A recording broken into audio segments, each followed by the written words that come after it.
Well, it's Sunday. I'm back up here heading to the claim again. It's part of the journey to get there. But yeah, and just being out in your countryside, this is just amazing. I'm talking to non-tourist guide Americans. I'm talking to real Americans that live here and do normal jobs, and you're on my level. I'm a manual worker. And, okay, you're posh, you can't. So you just have to guess. You just have to guess. You're getting a good picture. Yeah, it's there. It's this is some flour gold. This is what was left over in the safety pan, right? Yes. Jeff Williams missed this. Yeah. He missed this. He was in a hurry. It was getting late, and so this is just a little of the flour left over here at the. What's the name of your claim here? This is called the secret spot. The secret spot. Okay. We are near Nelson, Nevada. Yeah. So anyway, this is the big secret here. But there you go. There you can see a little. All right. Oh yeah, there we go. Okay. So that's some nice gold in there, and that was just the leftover that we missed yesterday in the pans. And what this is load gold.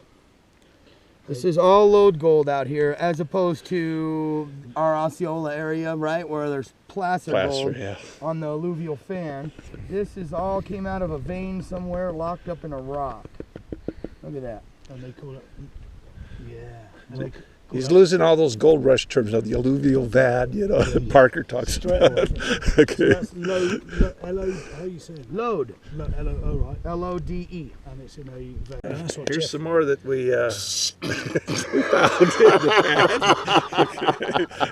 pan. Okay. Jeffrey. Well, maybe tapping it, the gold will drop right down in there, and they love these drop bottom pans. I'm not a super big fan of a drop bottom pan. They're okay. This one has different size riffles. That way you can work different size types of gold. Some guys like the small riffles to work the super fine gold as they're slowly working it out. That's okay. This is one of the pans I don't like. This is a drop bottom too. You can see how the bottom drops down. This is, you'll see them come in different sizes. This is a medium. They make the little tiny one that you see children playing with all the time. I don't think, here's one right here. See how much smaller that is? That's what I was using. I don't like it because the riffles are really, really, really tiny.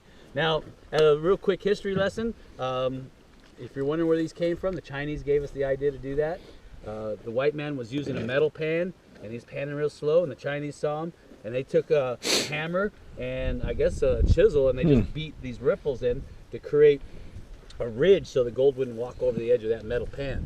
So the white man saw it and said, that's a good idea, we're going to start doing that. So, okay, so you've got these raised ridges, and then you've got these deep grooves here for these riffles here.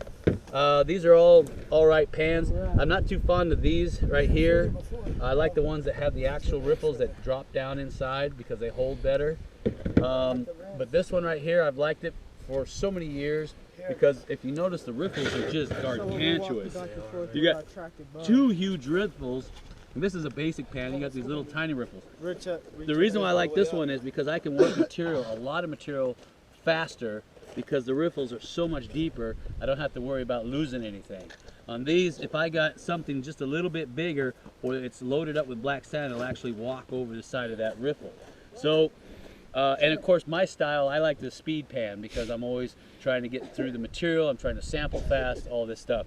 I'm not really good with the fine gold, as you saw, because I'm mostly used to working with larger chunks because that's what I'm going after because I got to have a return on all my work.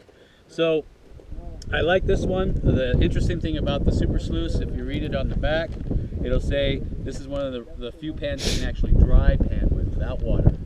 So I've given classes on how to dry pan with this thing. It's a little tricky, but once you get it down and the soil's dry, it can be done. And I've made a video on that as well. Do you hate the, oh, excuse me. No, that's okay. Do you hate the, what is it, the Australian oblong one? I think it's Australia. That's the Fossicker pan. Yeah. Or the pyramid pan, as they call it. Yeah. It's good and it's bad. It's good because you can go through material fast, but if you think about it, look at the design, you have to have a tremendous amount of water to work that pan because it's shaped like a pyramid, an upside down pyramid. So whatever you're sampling in better be deeper than that entire pan, and that thing is about that deep. So you're going to need a tub that's about that deep. So that's a lot of volume of water that you're going to need to be sampling. All I need, if I have to, I can use 2 pans to sample if I wanted to. I could have water in here and sample out of that. I don't like doing it. I like to have a lot of water.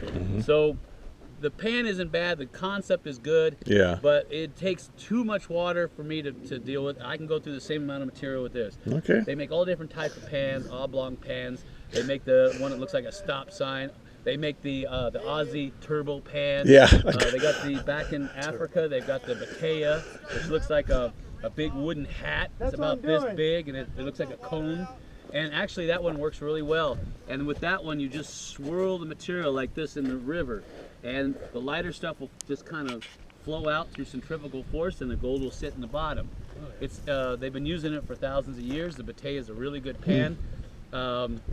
When you see speed pan competitions, same thing. They got a pan about this big, and it's only about that deep. It almost looks like a flying saucer or something. It's like, how do you pan with it? Well, it's the same concept. You put a lot of material in there, saturate it.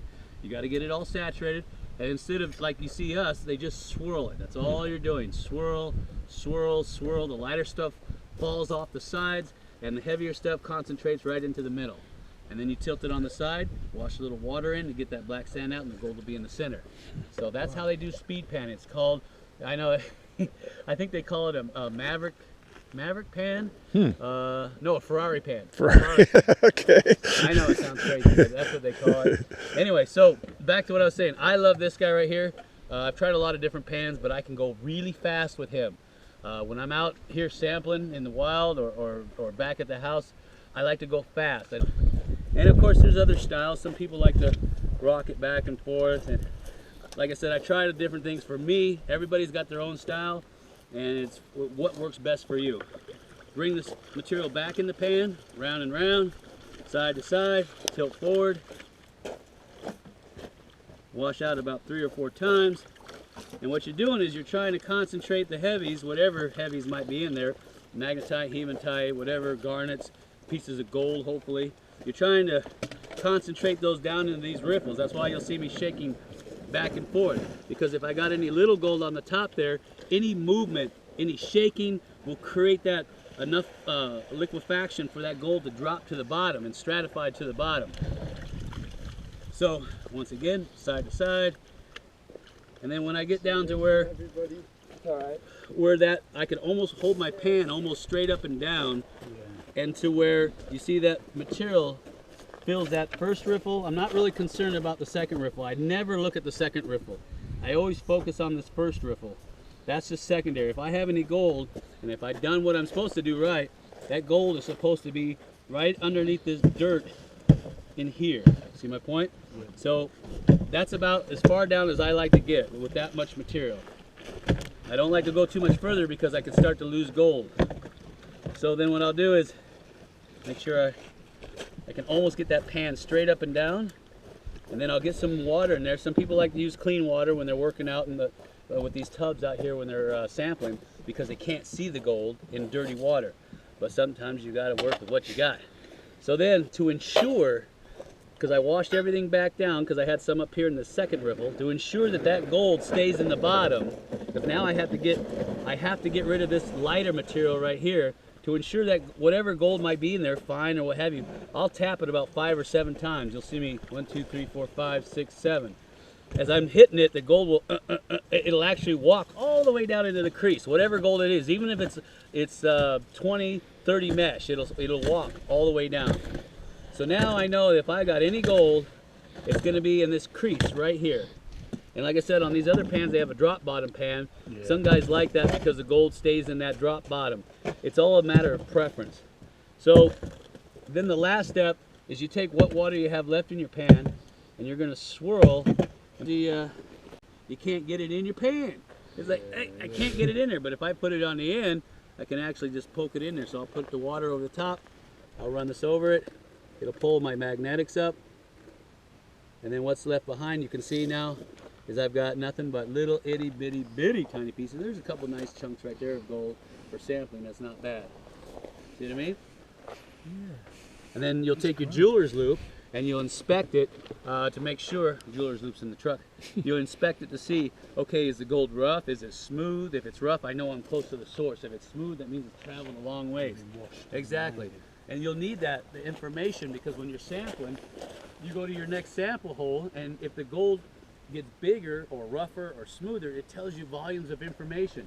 If it's guys, what they'll do, who've done this long enough, is instead of digging a pit, pits are good if you want to do a quick sample. But if you want to know where your pay streaks are, the trick to that is you do what's called trenching.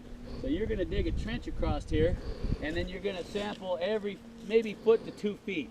I know it sounds meticulous, but trust me, if you get on the pay streak, you just cut off all this wasted material that you don't need to dig and all that wasted time.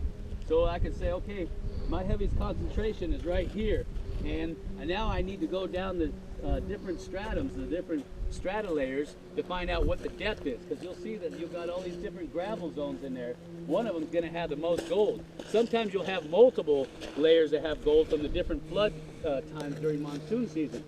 So hypothetically, this is one spot. So I'll go up maybe about 50 feet. I'll dig another one, dig a trench, do the same thing again. Then I'll find out that my heaviest concentration is here. Then I'll go up another 50 feet, dig another trench. And then my heaviest concentration is here. Oh, there's my line right there. I don't need to worry about that or that. I know how far down to dig, and I know what direction to dig. So I can shovel all this overburden off, get down to my pay layer, and I know this is my line right here. I just work this in my high banker or my dry washer. I'm gonna get some super gold. And I've just cut out about, I don't know, 100 metric tons of material that I don't have to move.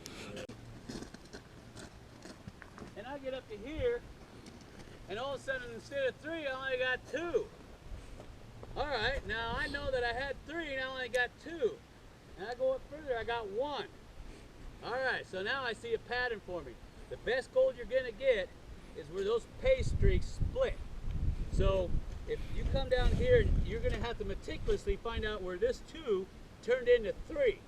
It's gonna be a pain in the butt, but I guarantee you, when you find that Y junction, you're gonna have some good gold that dropped out right there. Because you're gonna have a lot of gold to go from 2 to 3. It's gonna collect right there. It's gonna be like a little bug or a pocket. That was a secret. It took me a long time to get out of an old timer. Have you ever found that? Have you ever found a split? We found one. It was great, but the gold was like this. It was super fine. I hate fine gold. It takes forever to get that stuff out. So I found some of my best gold working in skarn deposits. I won't lie to you. And that's the video that we did with the red dirt. Yeah. And the skarn deposits are fantastic.